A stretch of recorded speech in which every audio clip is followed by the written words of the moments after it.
Monticello was once a symbol of Enlightenment ideals, a proud house atop of Virginia Hill where one of America's greatest minds lived and worked.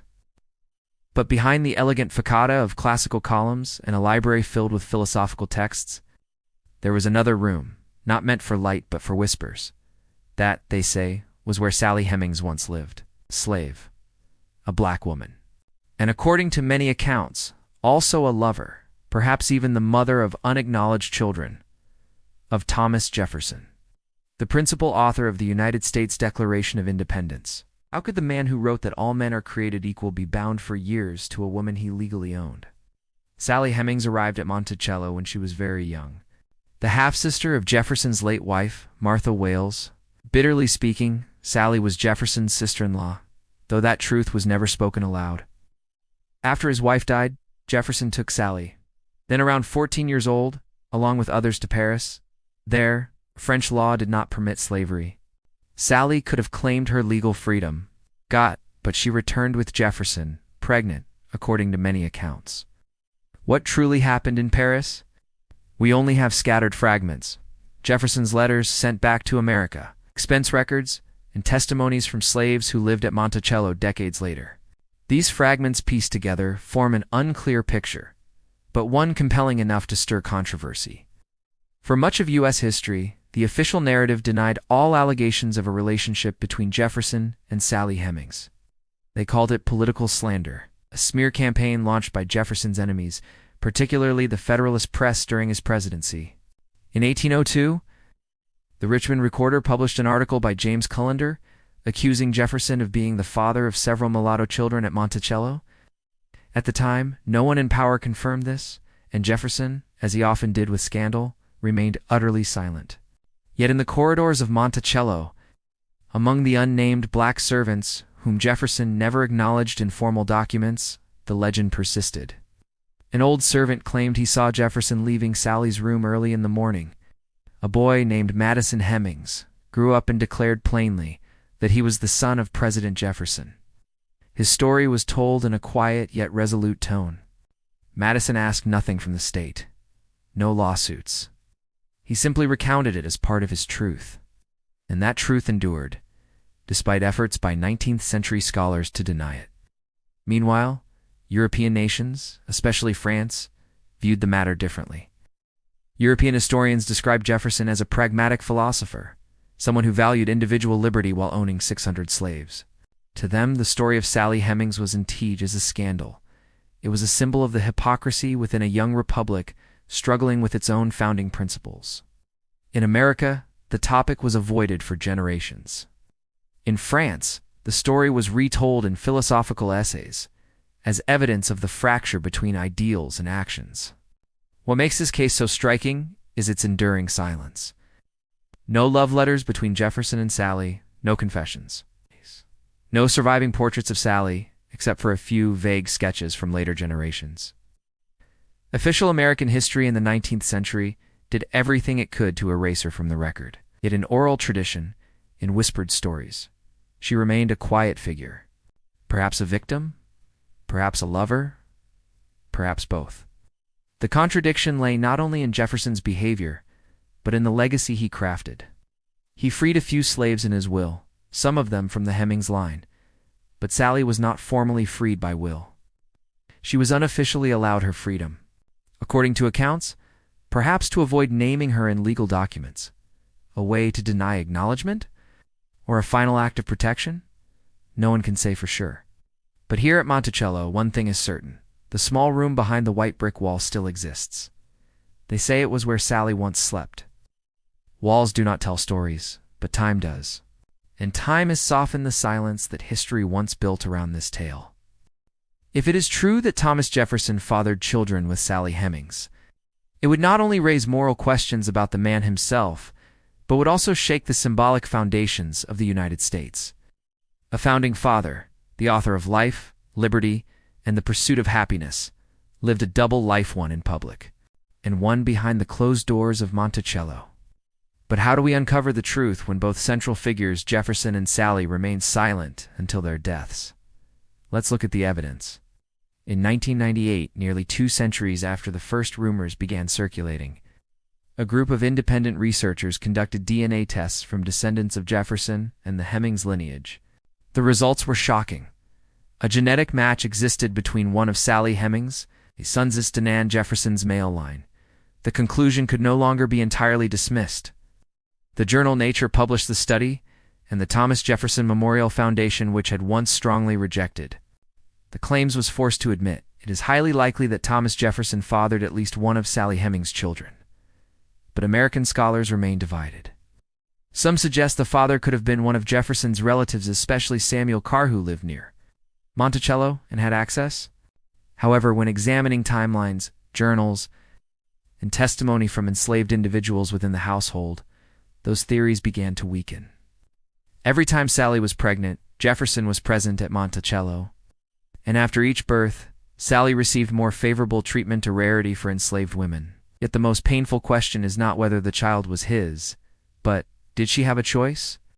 Sally Hemings was enslaved. That meant she had no right to refuse. At the time, U.S. law allowed slave owners to do as they pleased with their property, including the bodies of the enslaved. The concept of consent cannot exist in such a context. Even if she received privileges, even if she lived in a private room, she was still a woman who could not walk away, who could not say no. Whether she loved or didn't love Jefferson, we will never know, but the imbalance of power is undeniable. This is why modern audiences struggle when confronting the relationship between Jefferson and Hemings. Some 20th century portrayals romanticized it, framing their connection as a forbidden love between a powerful man and a beautiful woman of color. But within the historical reality, that depiction feels troubling. Many contemporary human rights advocates argue that calling it love is a denial of the coercive nature of slavery. Jefferson never officially freed Sally Hemings in writing. She was allowed to live in Charlottesville after his death and was not re-enslaved. But she held no formal emancipation papers. This might have been his final protection for her, or his way of distancing himself from a truth he didn't wish to publicly acknowledge. Her children, Madison, Eston, and others, were permitted to leave Monticello as free individuals, with some later passing as white. But none of them bore the last name Jefferson. And when Jefferson died in 1826, his legacy was gradually sanitized. In hundreds of preserved letters and dozens of books, there is not a single mention of Sally Hemings.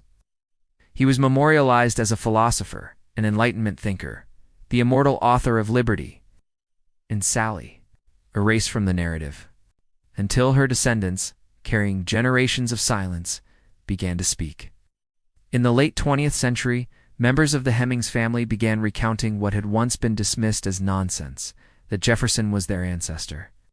And when science validated their stories, ethical questions erupted across America. If Jefferson truly fathered children with an enslaved woman, how should we handle his legacy? Some called for statues to be removed. Others defended Jefferson as a man of his time, arguing he should not be judged by modern standards. But amid the debate, one deeper truth emerged. We were never told the whole story. Not in textbooks, not in documentaries. Not even at Monticello until recently. In 2018, Sally Hemings' room was excavated and restored at Monticello. For the first time, her name was added to the official tour, acknowledged as an essential part of Jefferson's legacy. It took nearly 2 centuries for that to happen. And even then, the narration remained cautious. There were no definitive statements, no emotional interpretations. Just traces the brick floor, the door frame, the thin walls, and an open-ended question.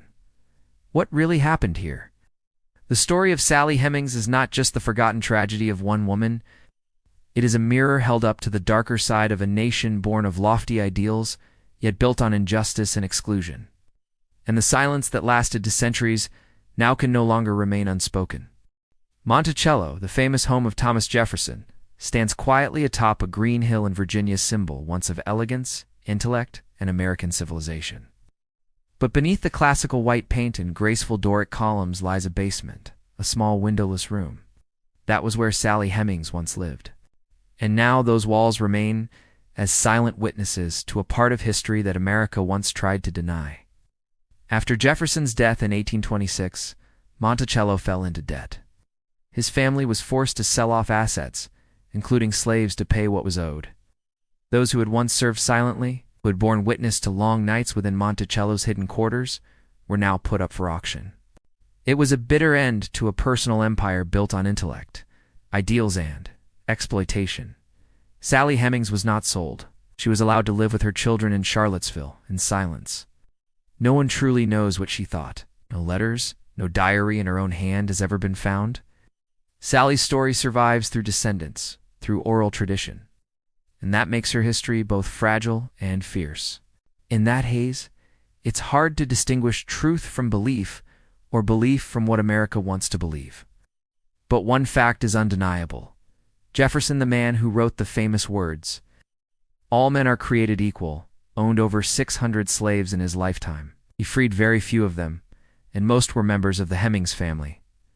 Was this affection, or a late act of redemption? No one knows for sure. But the favoritism shown to the Hemingses was real. It once again strengthened suspicions about his special relationship with Sally. For decades, Sally Hemings's descendants were denied recognition. They passed down their story, guarded family memories like treasures, but were always told they had no proof. Only when science spoke DNA doesn't lie did history begin to yield to a chapter long buried. Inclusion wasn't easy. In 2002, Hemings' descendants applied to join the Jefferson Family Association. They sought official recognition to attend reunions, to have their names etched into memorials. But they were denied. The reason? Lack of conclusive evidence. It took nearly 2 decades of struggle until, in 2018, the association finally opened its doors, though not without internal resistance. Sally Hemings's story is no longer just that of a coerced woman, has become a metaphor for America, a nation that proclaimed liberty while constructing a system of slavery, a country that exalted white male icons while women of color remained unseen behind the curtains. A great republic built on the bondage of thousands without a voice. Perhaps Jefferson loved Sally, perhaps not. Maybe she accepted her fate because she had no other choice. Or perhaps, in the shadows of Monticello, there were moments of real tenderness. But regardless of emotion, the imbalance of power between them is undeniable. And so, every interpretation of their relationship must be approached with clarity and sorrow. The deeper we dig into history, the more it resembles a dusty attic where uncomfortable truths are hidden beneath the cloth. But light inevitably finds its way in. And then the question is no longer who is right or wrong, but how willing are we to face the past? Thomas Jefferson was not just a man, he was a symbol. And for that reason, his relationship with Sally Hemings is not merely a personal scandal, but a moral reckoning for a nation. Can we love America with all its fractures without needing to beautify or erase its inconvenient past? Sally Hemings left no words behind, but her silence, like a whisper echoing through centuries now, resounds louder than ever.